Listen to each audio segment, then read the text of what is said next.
Am I the a-hole for ruining my parents' marriage by finding my bio father and exposing my mom's lies? I, 19 male, always knew my dad wasn't my bio dad, and it was never a huge deal. I knew I was loved either way. Mom always told us my bio father had wanted to be a dad and walked away once he learned she was pregnant. When I was 12, I started struggling with health issues, and we were repeatedly asked for a family medical background. Mom swore she reached out to ask bio for any insight on his side, but he refused to give it. At the time, we were told it would be ideal to find out more if we could, but if not, we would do our best to treat me.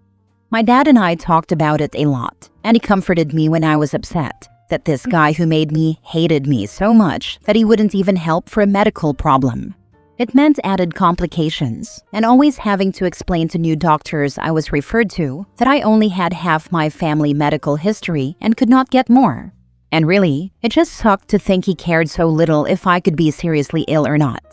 A year ago, my aunt, Mom's sister, told me that things might not be like they seemed, and maybe it would be a good idea to search for answers myself. She said the worst that could happen is he refuses to answer or gets mad at me for making contact. I asked her what she meant about things not being what they seemed, but she was tight-lipped on it, so I did a 23andMe. I ended up matched with a paternal aunt, and from there Mom's lies were exposed to me. My paternal aunt was shocked to learn about me, and she told me she was 100% certain her brother had no idea either. She was a go-between for us at first to help set up contacting and a face-to-face meeting. When we met, he had medical info waiting for me, and he told me it was a thing I inherited from his side, and he would be a donor if I ever needed one. He was also apologizing the whole time for not knowing me, and he swore he was never told Mom was pregnant. They broke up because she cheated, and he never heard from her again or her sister, Aunt who pushed me to search, who he got along with during his relationship with Mom. The medical info helped, and I told him I'd have way more questions once I processed. Then I went to talk to Mom. At first, she said it was all lies, then asked why I searched without saying anything, and when I told her why, she admitted it was true. She said she met Dad after the guy she cheated on my bio father with left her, and she came up with a lie so we could be a normal family. And she never told my bio about me, even after I got sick, because she wanted to keep things as they were. I was hurt, but so was my dad. He was mad she denied my bio father and me the chance to know each other, but also that she lied to him the whole time they had known each other. He felt like she made him complicit in keeping me and my bio father apart. And he was super angry she was willing to make my health stuff more difficult because I didn't have the full background, rather than do the right thing and expose her lies years ago for my sake. The medical info I got was actually helpful for my medical team, so it was worth it in that sense. But it has ruined my relationship with Mom, and my parents' marriage is done. Dad wants a divorce and already moved out of their house. My siblings blame me for it because they know what went down between us all. Am I the a-hole? Now for the top comments. Not the a-hole. What your mom did is awful and extremely selfish. She literally lied to everyone and denied your bio dad a relationship with you and vice versa. I hope you can talk to your siblings, and I'm sure they'll understand at some point. This is not your fault. These are the consequences of your mom's actions. Right now, my siblings are refusing to talk to me, even with Dad telling them it's not my fault. They say it is, because if I had left it alone, nobody else would know, and our family would be happy. Dad's trying to stop that mindset, but they're not changing their mind on this. That's very selfish of them, considering your health issues. It was medically important for you to reach out to him. If it was them, they'd have done the same. It's easy to be all high and mighty when you aren't the one with your health at stake. My dad tried pointing that out, but it did nothing. They said I didn't need the info to live. But that wasn't true either. We didn't know if mine was the one that could quickly turn life-threatening or not. Now we know, and it's literally life-saving for me, because we know mine is that one. Next story. Am I the a-hole for not reaching out to my sister after her stillbirth, or expressing any sympathy to her? 10 weeks ago, my sister, 33 female, had to deliver her stillborn daughter after learning her heart had stopped beating at 21 weeks. I, 31 female, have been low contact with her for a number of years now. We see each other twice a year tops, and I have her number and socials all blocked. Our family knows this, but they and my sister still expected me to reach out and express sympathy to her. But I didn't. My parents are the most vocal about how heartless it is to not come together after a huge loss like this. But I don't think our past issues can be washed away by her loss. Her going through this does not change everything that's happened for me. This might be why I'm the a-hole, because maybe it should. I'll let people decide.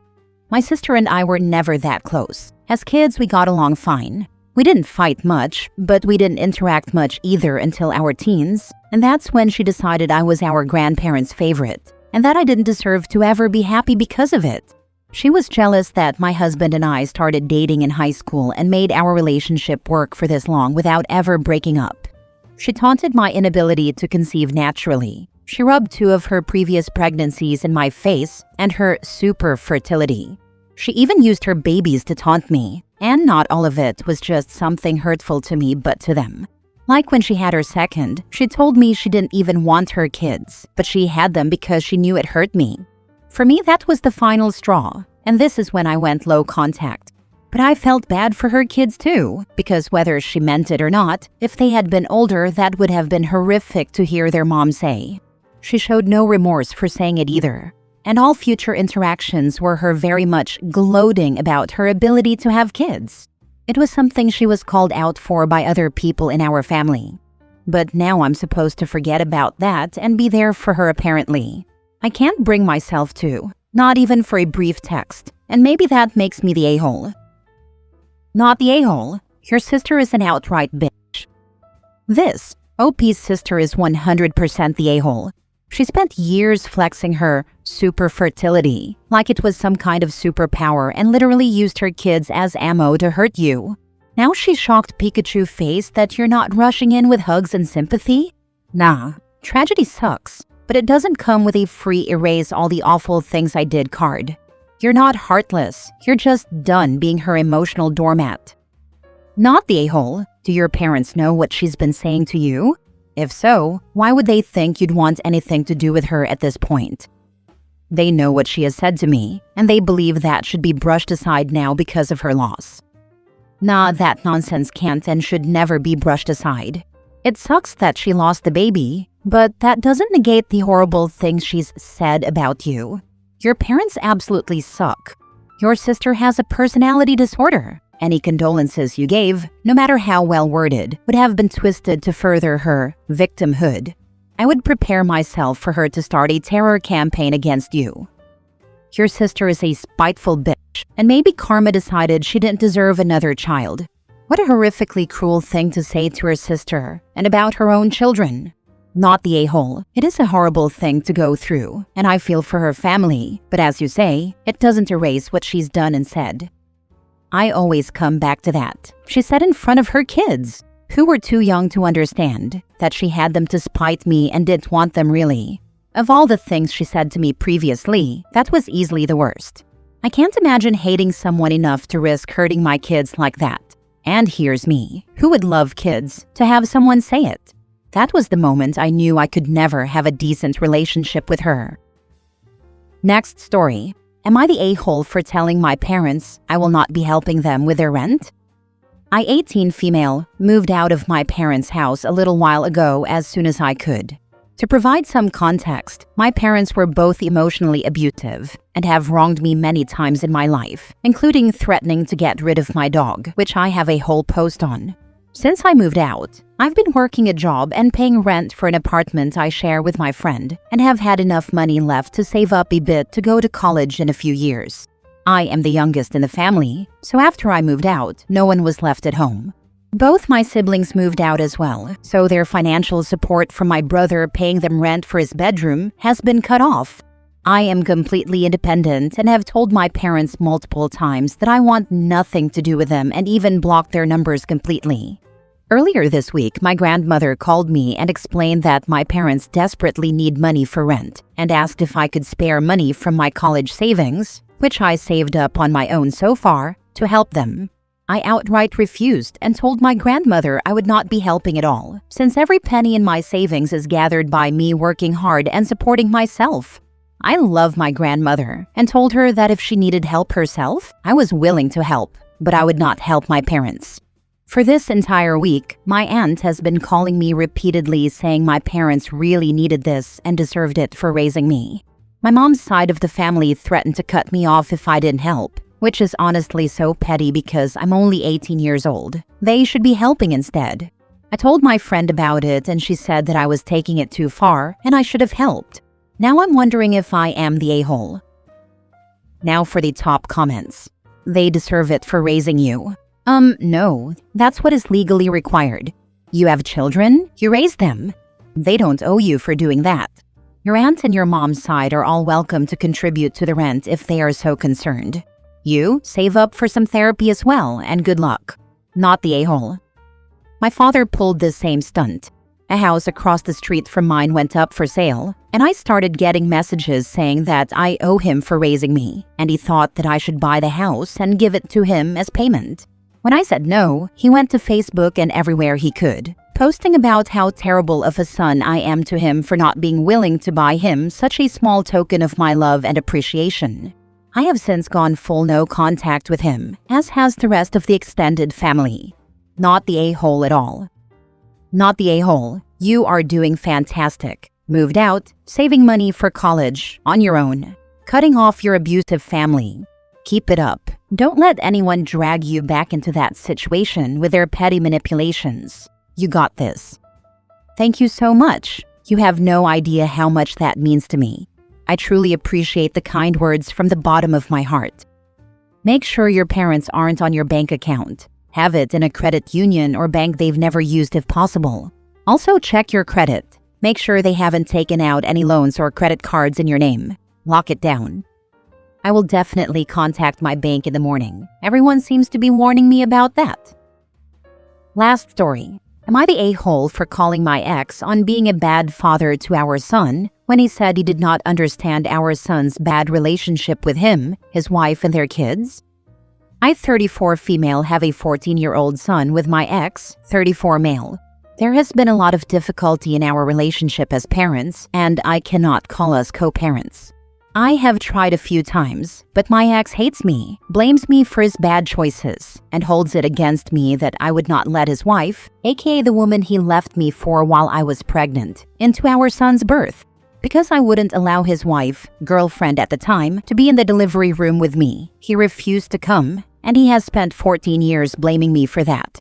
He has stated I took away his chance to be present for the birth of his first child. But not only that, he also accused me of keeping him away from our son for the first 5 months of his life, when he was the one who did not reply to any texts or attempts to set up time for him to meet and spend time with our son. His extended family all met our son before he did.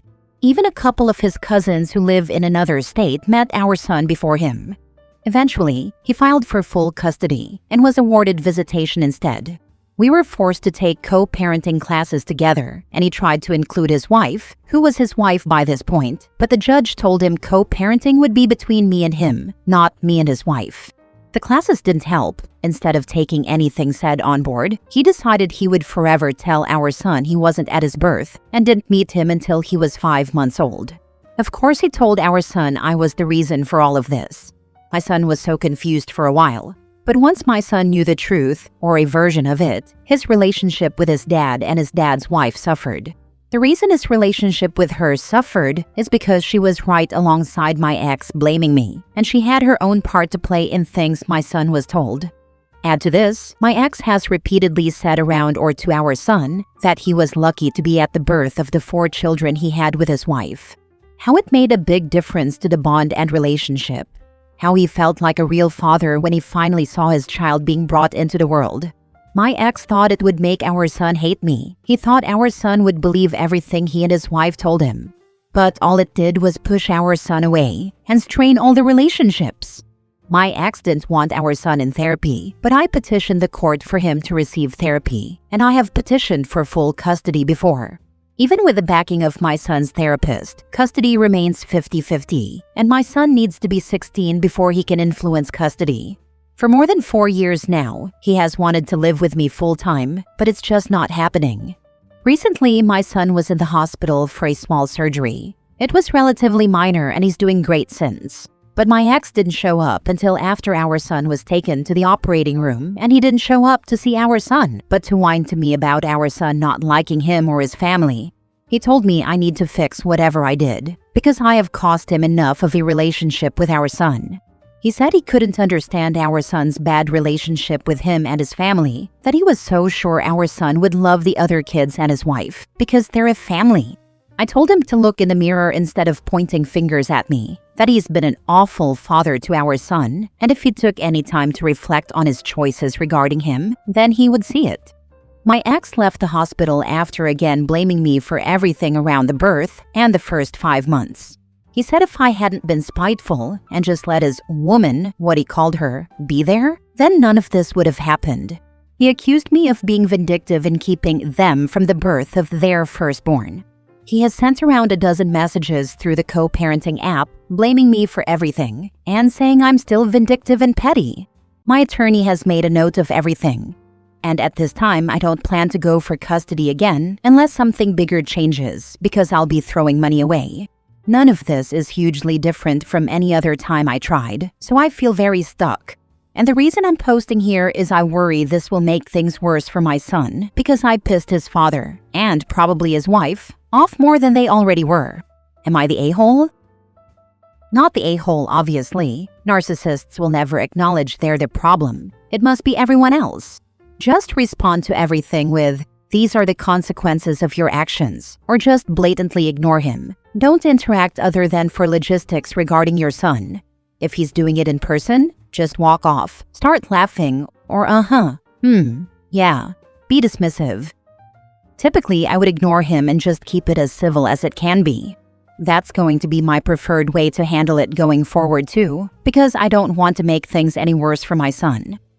How is his extended family dealing with all this nonsense? And I assume nobody has called it out yet or won't? His extended family goes through me to see our son for the most part. They got tired of fighting about all of this. I know they pushed him those first 5 months, and even before over the birth, because they said he was getting more than most in his shoes would, and he was wasting it.